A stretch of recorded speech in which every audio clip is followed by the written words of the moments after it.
I'd like to recognize the traditional territories of the Coast Salish peoples here, and thank you for sharing the land with us. Three great people. So this session carries on where our last left off, with almost half of Canada's food waste is in the supply chain. The other half sits with consumers. Needlessly, large amounts of food are going to landfill or composting due to a number of factors, ranging from misunderstandings about best before dates to shopping, ordering, and cooking practices. How do we tackle food waste in the home? How do we need to know, and what tools and best practices can we promote that might help us reduce and even prevent food waste on the domestic front? How can we best engage with consumers to share the right information in the right way? Launched last May was Metro Vancouver's Love Food, Hate Waste campaign. It provides consumers with tips on food storage and meal planning, including recipes and right-sizing portions. Metro Vancouver believes it offers one good example of successful engagement. Today, we have with us three experts that will discuss some of the challenges facing us with respect to consumer engagement, as well as what might be effective strategic goals and tools and informed information to share, some of which can be found in the Love Food, Hate Waste campaign, if I hadn't mentioned that before. So I'm really happy to introduce our three panelists here. Jen Rustemeyer, producer for Peg Leg Films and Just Eat It, a food waste story. Jen will be able to share with us and her film director, Grant Baldwin, what they found discovering while making their film, in particular, what she discovered about best before dates and the relationships consumers have or could have better with their communities and neighborhoods that might help reduce waste. Cinda Chavich is the author of Waste Not, Want Not Cookbook, Save Food, Save Money, and Save the Planet. Cinda will help us better understand food and composting and menu planning that serves to inspire the chef in each of us while making best use of the food we purchase. And finally, we have with us Chef Don Guthrow, who created the North Shore Culinary School, a local social enterprise. Don is well known for his leadership in organizing the Feeding 5,000 event in Vancouver this past spring, which featured rescued food and awareness about how much food is tossed each and every year. Jen, Cinda, and Don, to get us started, could each of you share with us what you see as the top trends or top recommendations for change? And why don't we start over with you, Jen? Sure. So in terms of consumers, I think they can really be involved in a number of ways. And the first one was evident in Martin's slide there, that 40% of food that gets wasted is wasted at the consumer level. So we really have a large part to play in reducing, and there's so many things that we can do in our own homes, from small things like eating leftovers to the simple things like buying only what you need and eating everything you buy. But more importantly, I think consumers really have a role with the retailers. So I was actually surprised that those retailers weren't jumping on when you asked about donations earlier. In Canada, we do have Good Samaritan legislation. It goes province by province. There's only 2 provinces that are actually missing it. And that is protecting donors, so when they are donating that food, they don't have any fear of liability. And as consumers, if you are not asking your retailers if they have a donation program, what they're doing with their extra produce and their extra food, why aren't they discounting it? And more importantly, are they pushing food waste up the system? If you are not demanding that of retailers, then they won't change because they are there to serve us as consumers. So we're really integral to the solutions. Excellent. Well, thanks, Jen. Cinda, over to you. Well, you know, I think what's really interesting this year is that food waste has become a big news story. I've been a journalist and a food writer for 20 years, and I only heard about food waste about a year and a half ago.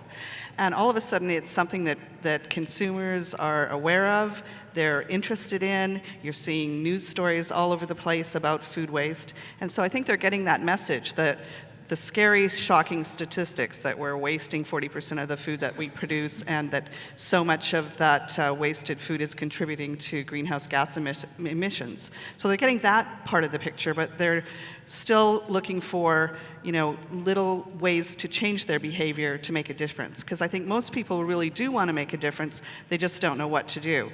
So my message to people, I've written a book about it, a cookbook, but my message to people is that they have to start cooking again and start making very small little behavioral changes at home every day to make a collective difference to this problem. And I think that, you know, it could be something as simple as Waste Not Wednesday or Clean Out the Fridge Friday, or just some way to get to message to people beyond the shocking statistics that there are simple solutions at home that people can make, or simple things they can do to change. Thanks very much, Cinda. Chef Don, back over to you. I think from our perspective in the industry, we already look at food waste as a dollar value. So we control everything that happens in a restaurant or in big hotels or chain restaurants.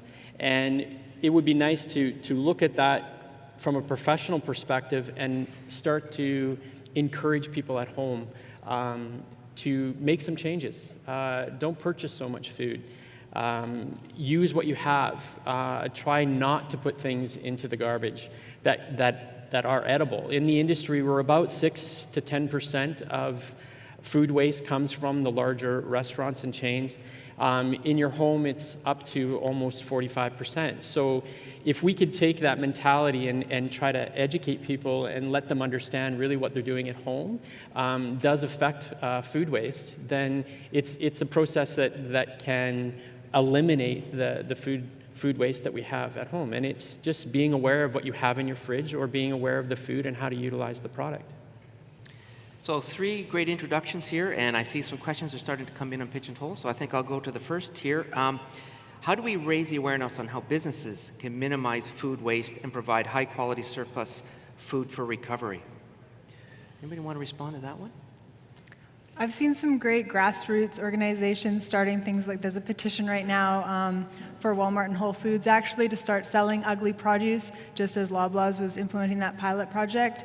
And there's a lot of great outreach campaigns where people can get information on how they can talk to their stores, how they can approach them. We've talked about having cards for consumers that has the Good Samaritan legislation on it or has information about best before dates. In Canada, it's perfectly legal to both eat and sell food past the best before date because it's really just about peak freshness, and I don't think that's in the consumer psyche yet. Right. Have any of you worked with high schools and school students, whether university or high school, to encourage them to avoid food waste? And if you have, what was your experience with that? I have. So as a filmmaker, I don't actually work in the food industry, but I get to kind of jump around between educators and governments and people who are working with food. And I have gone to schools and seen some really exciting programs in universities, for example, where they're implementing trayless lunches so that they have to carry the plate, and therefore you can take less, and therefore they have less plate waste, simple things like that. There's lots of things that schools can do. Yeah, same thing. It comes down to the size of the plate because everybody has a tendency to over-consume or overeat, and if the plates are smaller, they actually take less and they only eat what they're taking. That's a really, really important thing, but that's happening more and more across the universities across Canada, just implemented in Winnipeg as well. So. But on that note, I think that educating kids is going to be the first place that we need to take this message, because when kids start to understand what wasting food means, they're going to bring that message home and they're going to be telling their parents, what to do. I mean, this is how we stop things like littering. Cinda, I'm just going to carry on with you. What are some of your favorite dishes that help to prevent food waste? Well, what I try to tell people is cook backwards. Don't go out and buy a bunch of ingredients for a recipe. Just look in your refrigerator and let that inform, what you're going to cook for dinner. I have like a clear bin in the middle of my fridge that I call my fridge regularly to see what needs to be used up, and I pretend I'm on Chopped Canada and open the fridge every night and try to cook with what I have there. And I think that's a message that people have to get, that they can cook something simple. They can do a frittata or a stir fry or a risotto or a soup. These are all kinds of peasant foods that people around the world devised to use up all those bits and bobs of things that they had. We need to learn to cook that way again at home and not rush out for another takeout sushi or bowl of Vietnamese noodles when we can really just take half an hour and cook something at home. So I'm a single guy, I live at home, and I don't have those kinds of skills that you have. Where would I go to learn how to sort of be a bit more creative with the soup, other than just a grilled cheese sandwich and a bowl of soup and a cereal? Well, of course you could read my new book, The Waste Not Want Not Cook. There you go, you see? But there's lots of resources. I mean, when you open your fridge and you have those 5 disparate ingredients, yogurt and green beans and cherry tomatoes or whatever, pump them into your computer, Google it, and see what pops up. And you might say, oh, yeah, I could make a risotto. I could do that. If you learn a few mother recipes that you can recycle things into, again, the the risotto, the frittata, the stir fry, the bread pudding. All those things are just bases, and you can use all kinds of leftovers in them. The other thing I just wanted to mention is that leftovers are not garbage. Leftovers, as any chef will tell you, are ingredients, and they're great ingredients. They're like partway there. So they're like convenience foods. When you open your refrigerator and you have leftover cold potatoes, you can make a potato salad. It's brilliant. Don, did you want to add to that? You know, a great thing to do is just go to Love Food Hate Waste website. We actually do all the recipes for the website, and there's tips on there, there's videos. There's a calculator that actually allows you to go in and select a menu for 5 days, and it'll calculate exactly what you need to purchase to prepare those menu items. And so you're not overbuying, you're not over-purchasing, you don't have a ton of stuff that you're just putting in your fridge and letting it sit there. And then you have 2 days where you can use those leftovers for the other 2 days of the week. So it's a perfect little first step. Something that probably could be taught in schools too as well, so that they get to learn about that when they're going through the school system. Yes. Jen, I'm just going to go back to you. The question's coming up here about composting and the stuff that we put into our compost box. And I know I've put certain things in that I know are good, but what happens about some of the other food products that might not be, might have toxins in them, or might not be sort of a better product to put into your compost? Well, any recommendations of how would we handle those toxic foods from our non-organic food waste? Right. Well, I mean, I guess compost is just like when they talk of computer programming, it's garbage in, garbage out. So the better and the healthier the food that the scraps are going into the compost, the better the product of the compost at the end. But really, I want to differentiate between food scraps and food waste, because food scraps are peelings and things that really aren't that edible. And food waste is what we really want to talk about, because there's a lot of perfectly good, nutritious food that is ending up in the landfill. And I want to talk about source reduction rather than what we're doing at the end of the pipe, because that's where the greatest gains can be had, and that's where we can feed all the hungry people, and that's where we can really be saving money and resources. Excellent. I think we've got Robin from Toronto on the line here. Robin's got a question for our panel here. Robin. And I'm not sure if this is a question from Toronto or not. I do need to encourage our audience here to please use the Toronto tag so that we can recognize your questions. But I have a question here from Belinda. On the receiving side of food donations, many NGOs have limited resources to manage donations from consumers. How can we reduce the strain on these NGOs? Who wants to handle that one? That's a big question. I'll take a look at that one. I think that when you get donations and et cetera, and there's a lot of food out there that can be donated, trust me, I've seen truckloads. The problem that we run into in any city or any provinces is that there's no production hub kitchen where they can take that product and a trained professional can look at the product and say, oh, we can produce this item and it can be utilized in this manner. And there's no large production kitchen, and that's twofold a problem. The problem is that there's no revenue stream that's generated from it, so investment is minimal or it's a donation. A lot of people can't afford to donate a commercial production kitchen. They're very expensive. You have to find space, you have to find refrigeration. But if you can develop a revenue stream, I'm trying to work with a number of different organizations to figure out a revenue stream that could offset the cost of operating a production kitchen like this in Vancouver, because I think that's what we needed. And then those donations can be converted into meals or frozen dinners for people that are at risk or people that actually need it. That's a step to utilizing that donated product. And I certainly want to thank the people in Toronto who are still following us along online and watching. They certainly got some good questions here.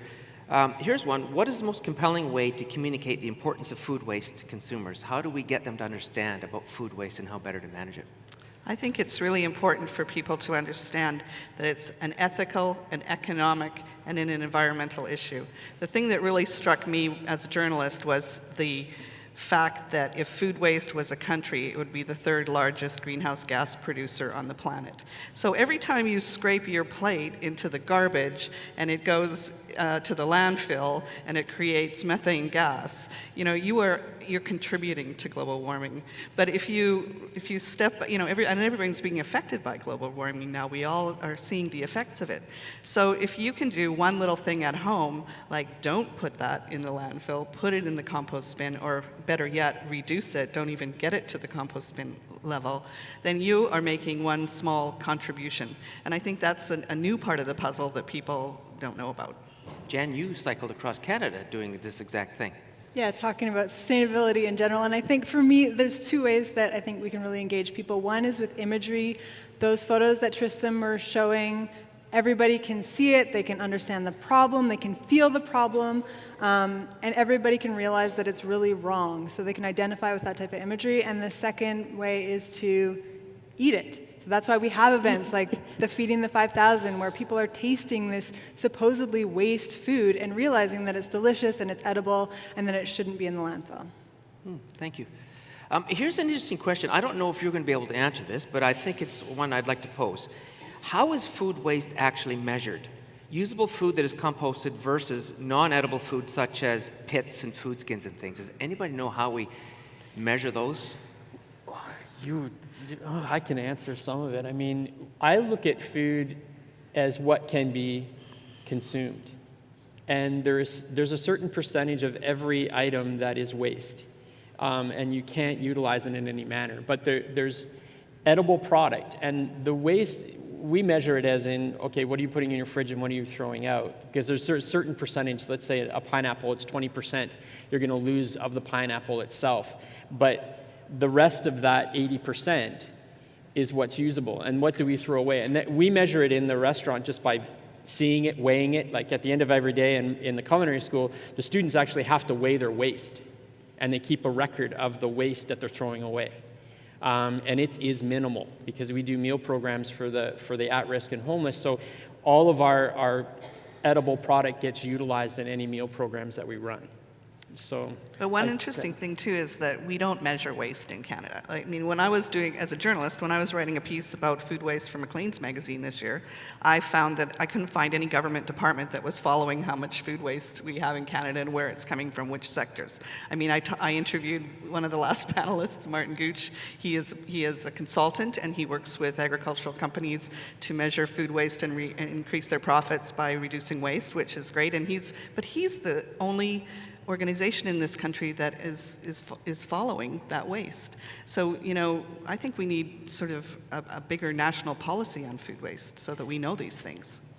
How does Metro Vancouver do it, Don? Do you know? Because I know you've been involved with the Well, level of waste. they've done studies. I think it was 2 years ago. I can't remember off the top of my head. 2 years or 2.5 years ago, they did a study where they actually took a certain percentage of garbage and they actually ripped all the bags open and they separated it to get a definite number on the percentage of food waste that we have. And I do believe at that time it was around 53% from this one section of neighborhoods in Vancouver. And nowadays, we become more aware of it, so I do believe, or I hope it's reducing. But that's the only study that I've heard, and there is one going on in Guelph right now as we speak. Good. It's helpless. So I'm going to switch gears just a little bit here. Food packaging and sizing, what role does that play in waste? I was always taught to eat all the food on your plate. What you take, you've got to eat, and maybe that causes problems elsewhere. But I think, does sizing of portions and packaging have an effect on how much food waste there is? I think it really does in restaurants.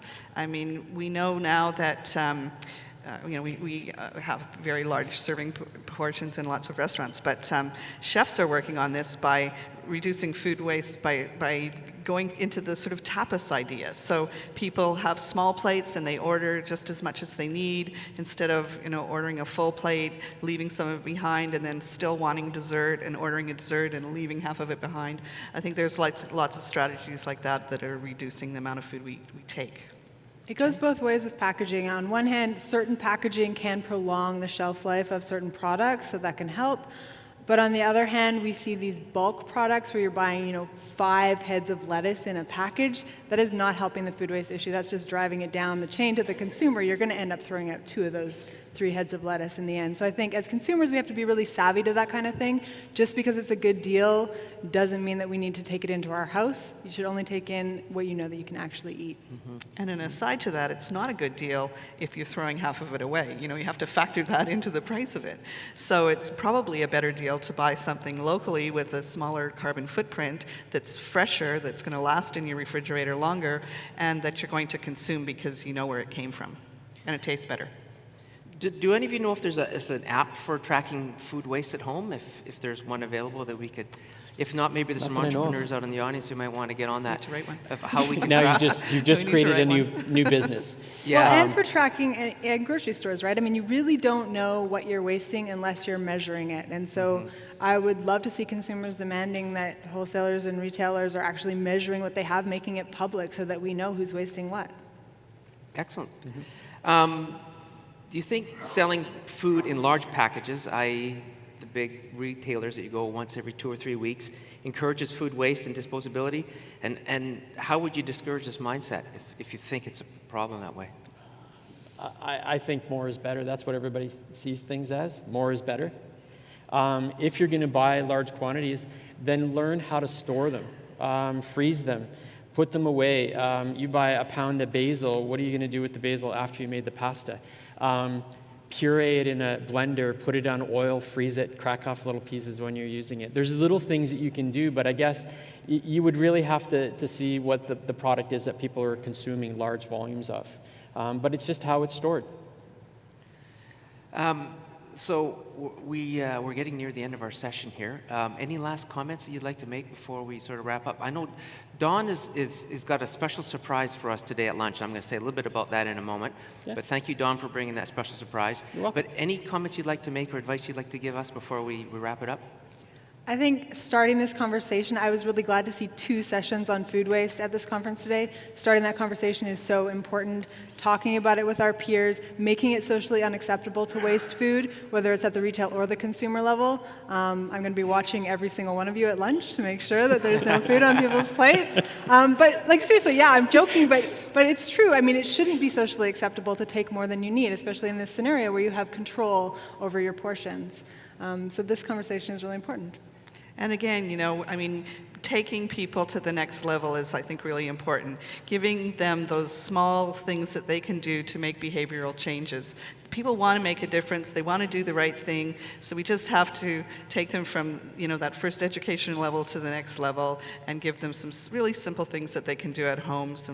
The Waste Not Wednesday idea, you know, just incorporate that into your daily life and, you know, a big shift will happen. Dawn? I think just be aware of what you're purchasing. You know, every person in Vancouver, every household spends over $700 a year in waste. And to eliminate that, and that could mean you could do other things with your family, or you could just be more aware of what you're actually spending your money on.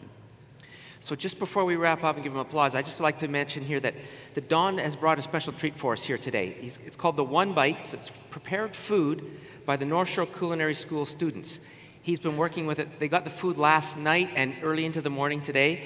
And these students, chefs, were assisted by professional chefs, Andrew Court from the San Francisco Fairmont, Quang Dang from West, pastry chef Paul from the Capilano Golf and Country Club, and of course, Chef Don Guthrow.